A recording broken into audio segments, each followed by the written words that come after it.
Hey guys, alright, so we are in the booth getting ready for our first round of primer. That's going to be a polyester primer that's going to go over all our bodywork. So you can see we got basically our first session of taping here. So we went ahead and did all the rough bodywork on the car, a couple little dings and dents. Got everything sanded out, ready to go. So I got this, basically we're going to have this covered up, whatever we don't want to prime. And this is going to be the first application. I'm going to do polyester primer over just our bodywork areas. So I'm going to go ahead and get this thing all wiped down and ready to go and spot prime all those areas. And then once that's dried, we'll block that down and then we'll do an application of our finished primer over the top of that. And then it'll be ready for application of our actual color coats, which will be our sealers, all the way up to our top coat. So stick around and I'm going to show you guys what that looks like. Hey guys, we're all wiped down and taped up, ready to go. I'm going to do, like I said, 2 coats of polyester primer. This is Evercoat Super Build. It's a 4-to-1 primer.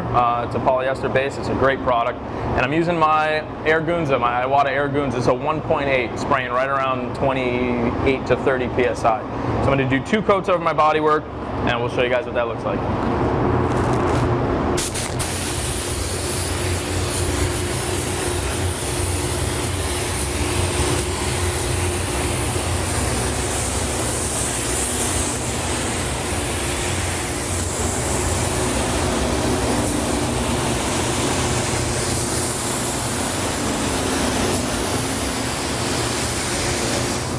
Hey guys, we are done with coat number 1 and we got a little bit of dry time before I put my second coat on.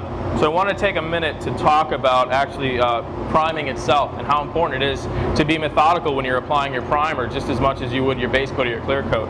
So you can see all the areas that I have soft transitions, right, where I stop priming. I left this tape loose, but it's a nice soft overspray line, like around this mirror where it's taped. It's just a little bit of fog of overspray. I don't have a hard tape line. I didn't back tape this right to the edge and prime right to my tape because that's going to end up leaving a line. And even if you sand that line off so it's soft, it'll feel soft, it feels smooth, you will still have a speed bump that once this is cleared, you're going to see that transition. We call it paint chop.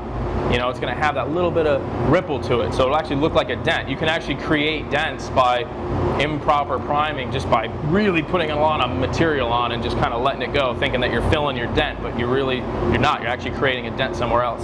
So coming over from here, I want to talk about like what I have on this spot on the hood, right? There's a little bit of damage here, and it's called reverse priming, right? So my first pass is outside of that dent, right? So I have 1 coat that I go to the outside. Now my next coat, I'll come in and I'll space this off and I'll spray it to the inside. And then my last coat, if I need to, I'll do a third, but it'll just be over the spot. So what you're doing is reversing the action of feathering out that dent, right? So you have your clear coat, your top coat, your base coat. Usually there's a sealer coat and then an E-coat or like a factory primer. So you're kind of creating this dip when you feather that out. Even if you're really methodical and you feather that out nice and it's really smooth, you can't feel that transition, you still have high to a low. So you want to reverse that. So you're going to go from the outside and work your way in to fill that back up. It's going to make it a lot easier, A, for you to sand, and it's going to make it a lot easier to make that transparent transition in terms of that repair. And another thing too is you don't want to spray here and then go to the outside and move over, because what you're doing is every time you do that, now you're spraying, you're painting over your overspray. So you have a graininess, right? This has got a little bit of overspray.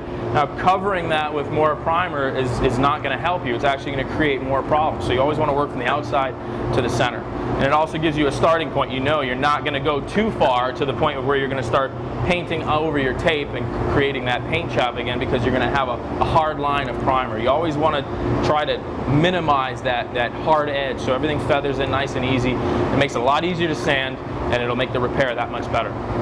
So we're going to go ahead and get a second coat on this and we'll see you guys in a little bit. Hey everyone, welcome back. We are in the booth. It is actually day 2. We have our polyester primer all down on all our spots we wanted to address, and we actually let that dry overnight and that's the best way you can actually do it. It does dry fairly fast, but letting an overnight cure is preferable. So we came in the morning, we got it all sanded down, DA'd back where we are. We have everything brought to about 320, 400 grit, which is a perfect base for our application of our Autoborn sealer. But before we actually put down our Autoborn sealer, we are going to put down a little bit of epoxy primer. This is PPG DPLV epoxy primer. This is their newest epoxy primer they have. It actually has a little bit more of a filling capability than their old version, which is very skinny, very thin.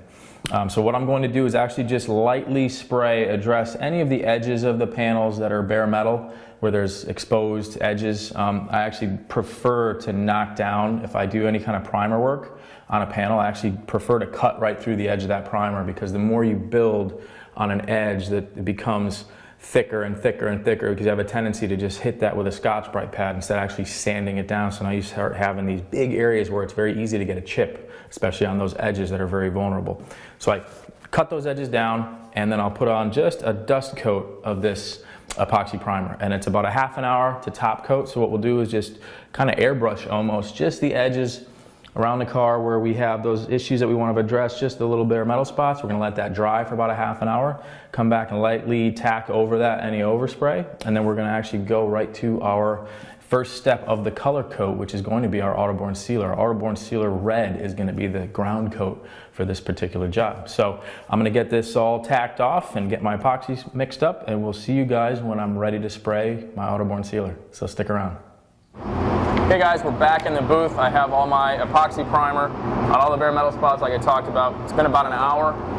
We let it set up real nice and came back in lightly with a little bit of 600 and just scuffed off any of the overspray edges. Like I said, I didn't spray over the entire car. There was really no need for that. I just wanted to hit the bare metal areas.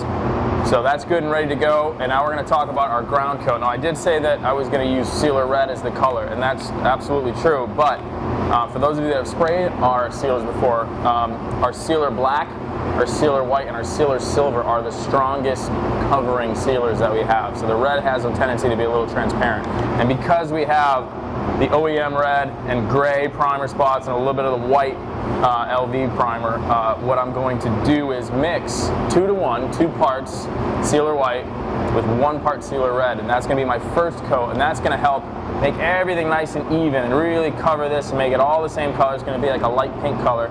And then once that's dry, I'll go back over 1 nice coat of sealer red should do the trick to get me a nice even base coat. And even if I have to go another coat after that, it's not a big deal. It's going to be nice and even and vibrant and bright red. So I am spraying in a semi-downdraft booth. That means that the air is coming in from the back in the ceiling here, moving across the car and going out to the front of the booth. So what I'm going to do is always go in the opposite direction of my airflow, because I want my overspray to be falling into wet paint.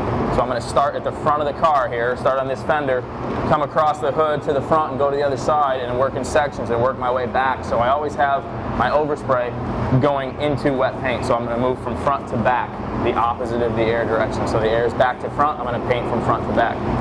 So I'm going to use my Iwata W400 LVBX primer gun, sealer gun, and I'm going to get it mixed up and get ready to spray. So we'll see you guys in a minute.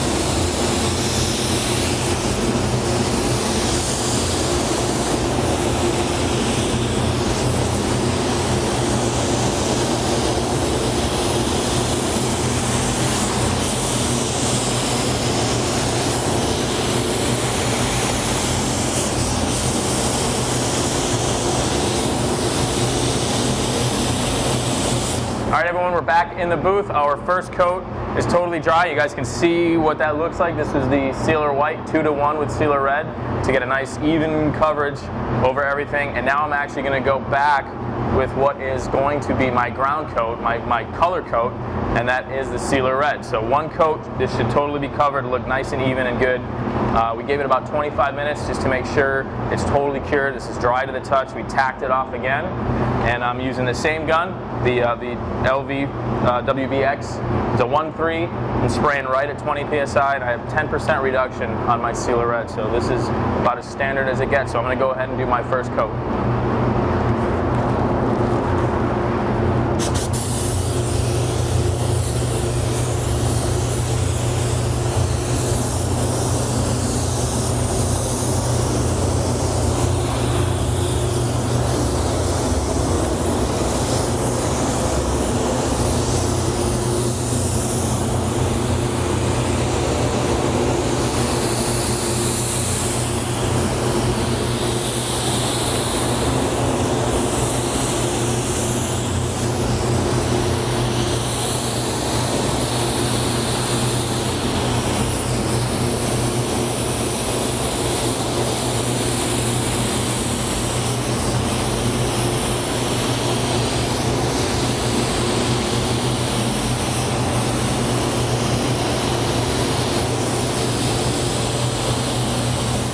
Alright everyone, we are back in the booth, and our sealer is all totally dry. I ended up doing 2 coats of sealer red just to make sure everything was nice and even and covered the way we want it. And I actually just started applying the last step of this, which is going to be that effect coat.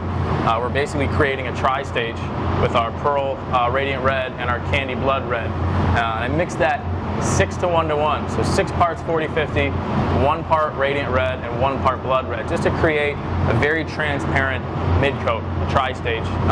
To go over this, just to darken this up, you can see what I went ahead and did was I just kissed the leading edge of this bumper. You can actually see this is definitely redder now than the face, and it actually makes the sealer look a little bit orange. And that's what we wanted to do with this color. So what I did was just hit the front here and the top, the leading edges that get bolted up to the car, because I'm actually going to take this bumper off the stand and put it on the car. Now, even though we're not spraying a really concentrated candy, you're still going to have a color change from the effect of that candy, so it's very critical that you spray everything the way it appears on the car. You want everything to be sitting on the vehicle as much as you can in terms of coats and orientation. I'm going to put the headlight doors back in place. I'm going to set them here. I already went and sprayed a little bit of that mixture on the leading edge, just not the face, but underneath, just to make sure it doesn't look orange when we put the bumper on, because I'm going to put that bumper here. I'm going to put the headlight doors in place. I already went ahead and I actually dropped the sunroof in the hole where it goes, and I just dusted a little bit of that mix just around the edge, that jam area. It gets covered with a gasket, but at least it'll be a nice transition. But I want everything the way it sits on the car to get the color match as close as possible. I went ahead and I taped the gas door to where the quarter glass would be, right next to where that gas door opening is, so when I spray, my gas door's right there, I can spray it. So it's just that extra step to be consistent to make sure that everything matches up very nicely. So we are going to go ahead and get a couple things moved around and get the car tacked off and ready to spray, and we're going to put down our effect coat. So we'll see you guys in a bit. Alright guys, we are back in the booth. I got my bumper on, got my headlight doors in, everything is, again, give it a good once over, make sure it's exactly how we want it, and it's ready to go, so everything's going to be nice and even. Now my approach to applying this is going to be a little bit different than what you saw me do when I started using the sealer red. I still want to work from front to back, but I'm going to actually walk the sides of the car. I want to try to make this as even as I can in terms of application. I'm going to be a little bit further off the panel, more like a control coat, and I'm still going to do a 75% overlap, but I'm probably going to be double the distance that I normally would be, because we're just trying to put a medium coat of color and candy over this. So it's critical to not panel paint when you're doing that, because every time I go a little beyond my fender into my door, I'm going to have paint there, and then if I come to my door back into my fender, you're going to have striping going on. You know, your edges of your panels will start to get darker, even at such a small concentration. That's why candy is pretty tricky to spray, because you have to be really methodical with how you apply it. So the car's all tacked off, ready to go. I'm going to start basically at the front fender here and walk my way to the back quarter and keep coming up until I get midway on the door, and then I'll come to the front right here and I'll continue on just walking a nice coat of color all the way until I get to the top. I'll break it off at that sail panel on the roof, and I'll come down and I'll do the hood and continue on and break off in the middle of the hood and come back down the hood and then continue walking that side. So this is what it's going to look like.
Okay guys, we are back in the booth.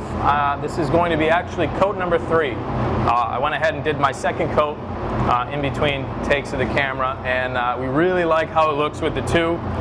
So I'm thinking one more is really going to get it exactly where I want. It's really starting to richen up this color. It's looking really good. So 3 coats is going to be the ticket. Again, just making sure that everything is really even and consistent. I'm going to spray it the exact same way. Nothing has changed, except this time I'm not going to actually open the doors and do the jams as I spray. I went ahead and kind of pre-jammed it with my last coat. Now the doors are taped closed so that all my panel orientation is good. I don't have a little edge that's tucked in the fender or a little open in the back, and that'll definitely mess with what you're trying to do when you're spraying. Again, you want everything to be sprayed as it appears on the car. So this is going to be the last coat to wrap this up. We're going to let it dry really good, and then we're going to get ready to spray some clear coat. So this is my third and last coat. One more thing I want to touch on is you saw that first coat was a medium coat. My second coat was a little bit heavier than that. It was a medium wet, and now this is going to be a medium wet. I'm really not trying to really pound this on because, again, we're spraying it as like a tri-stage, not a candy coat. So medium wet, just a nice 75% overlap, and it's going to get us where we want. So this is coat number 3.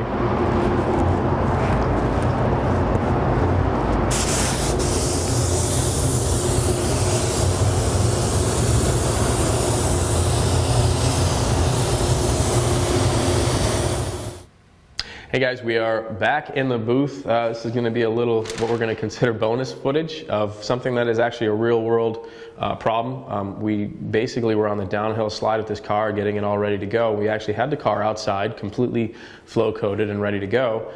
And we did notice in the lower light that the leading edge of the hood was a little bit lighter than that front panel. This is actually the headlight door. It's harder to see now. But I'm going to just show you guys what I'm actually going to use this for. But this front edge of the hood is a little bit lighter in more of a flat light condition because you don't have the bright sunlight to fool your eye with the pearl that makes it actually matches perfectly in bright sun. But as the sun went down, we noticed that, again, this leading edge is a little bit lighter. And that could be attributed to, if you guys remember in the video, I said that you got to be really, really careful with your coats and your passes when you're spraying a candy. That's why we sprayed this mostly together as much as we could. And the only thing I can think of is when I was doing that front panel, coming up to get the edge of this hood and then coming across the panel after I came over the hood to that panel, it was just like a double coat 2 times with that candy. So it is just a little bit darker. So what we're going to do is actually just do a little bit of a blend. We're going to do technically a candy repair. We're not actually trying to repair something. We're just going to darken up this leading edge just a little. The edges of the hood to the fenders are good, but just when it comes to that nose section. So what I'm going to do is, again, just a very methodical approach to applying a little bit of a blend in the front of this hood. My candy is going to be mixed the exact same way. It's 6 parts 40-50 to 1 part Radiant Red to 1 part Blood Red Candy 2.0 to get that tri-coat effect. So what we're going to do is get this thing all tacked off. I'm going to suit up. We're going to lay this down, and you guys can see exactly what it is I'm talking about. I'm actually just going to use this headlight cover as a reference. So when I do my coat, I'm actually going to really look and see how well that matches, because this is my stopping point. I'm trying to match this because this is exactly where that color difference is. So I'm going to get this all wiped down, tacked off, get suited up, and we'll see you guys in a minute.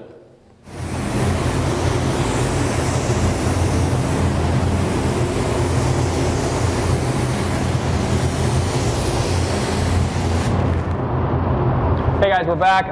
We let the overspray blow out of here a little bit, and I'm actually just checking my color while this is still wet so I can get a good idea of where it is, and that looks pretty close. I'm probably just going to do one more coat just on the front edge of this, and like I said, it's just a very methodical approach. You can see I just kind of blended that out. I'm not trying to pound on a wet coat because we're just trying to fool your eye into seeing an even color transition. So because it's a smaller area that we're trying to cover, it's not going to look like a big blotchy spot or area where we're really trying to wet something up. It's just a little bit more candy over the top. So you guys can see too, we talked about airflow before. The reason I'm facing this hood is I want my overspray to keep coming back this way. I don't want to have my overspray go over the back because it's just going to create dry spray over the back edge of that hood, which is totally fine. We don't want to create another problem from trying to fix one problem. So just keep that in mind, airflow where your overspray is moving. I'm just trying to keep it towards the front of this. So we're going to let this dry up. I'm going to give it one more coat and we'll get some clear on it, and we will see you guys when it's all done. All right, guys, we are back in the booth and we are done. We put the finishing touches on this car. We have everything that we've had in terms of paint work loosely assembled. We got a little bit of fitment to do. Like I said, we remember that hood. We did that hood blend, and that came out actually really well. We're really happy with the color match now. Everything looks really good, and it was just that extra touch, just in showing you guys too that it is kind of easy to do that candy. You can always go a little bit darker to match, but you can't go lighter. So just keep that in mind. You can adjust to make it a little bit darker. So luckily it was easier to just darken up the hood a little bit, and you can't really see. There's no visual difference in the way that candy looks on that hood. So in a couple weeks, once this car is completely assembled and finally dialed in, we're going to have a video. We'll do a walk around because this color looks completely different outside. It is like night and day, and that's actually one of the things the owner actually loves, is the way this color looks outside and in the dark or in a shaded area. It's completely different. So we'll get a video up once everything's all dialed in, a little bit of polishing here and there, a little bit of dust nibs, and he also has just about everything for this car brand new. This is an 88 Porsche 944, and I mean, it's got a bunch of engine work already done. The suspension is dialed in. He's got really crazy trick suspension for it. He's got a brand new set of staggered wheels, so that's going to look really cool. And like I said, he has new everything, all the way to the hood squirters and the little gaskets that go around, brand new emblems on the front of the car and the back of the car. New door gaskets, new everything. So this car is going to look really, really crisp when it's all put together, and we're excited to show you guys. This is our first major complete project in our new facility, our new booth here at Createx Colors, and we're really happy with how it came out. And we actually have a couple more plans, so stay tuned for that, and we'll see you guys next time.